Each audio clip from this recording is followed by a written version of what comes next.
آپ کو بتائیں راولپنڈی پولیس نے پورے خاندان کو ختم کر کے جائیداد ہتھیانے کا منصوبہ بے نقاب کر دیا۔ 11 سال میں 4 سگے بھائیوں کو راستے سے ہٹانے والے 3 ملزمان گرفتار کر لیے گئے۔ راولپنڈی سے یہ رپورٹ دیکھیے۔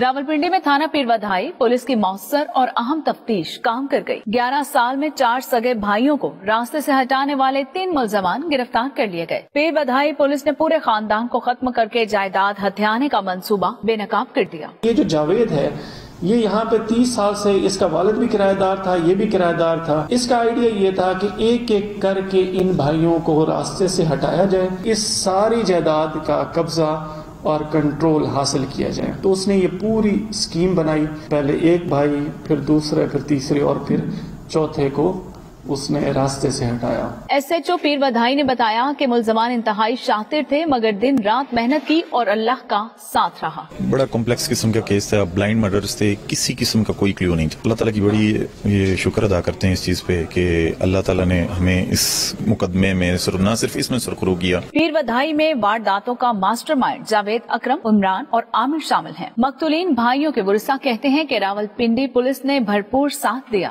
یہ کریڈٹ پولیس کو جاتا ہے کہ انہوں نے انویسٹیگیٹ کیا اور اصل بندے تک پہنچ گئے، ورنہ یہ تو چونکہ ہمارے ساتھ ہی ہوتا ہے، ادھر صرف بیٹھنا یعنی کرایہ دینا یا کبھی کبھار کھانا اکٹھے کھانا، چائے پی لینا، تو ہم تو سوچ ہی نہیں سکتے کہ جو ساتھ والا بیٹھا ہوا بندہ ہے وہ اس طرح کی پلاننگ کر رہا ہے۔ ماسٹر مائنڈ جاوید اور اس کی فیملی گزشتہ 30 سال سے زائد عرصہ سے مقتولین کے کرایہ دار تھے۔ پیر ودھائی پولیس ماجد کو قتل کرنے والے ملزم کو گرفتار کر کے تفتیش کی کڑیاں جوڑتے جوڑتے ماسٹر مائنڈ تک پہنچی۔ ملزم نے انکشاف کیا کہ ایک ہی خاندان کی پوری نسل کو راستے سے ہٹانے کے پیچھے کروڑوں کی جائیداد کا لالچ تھا۔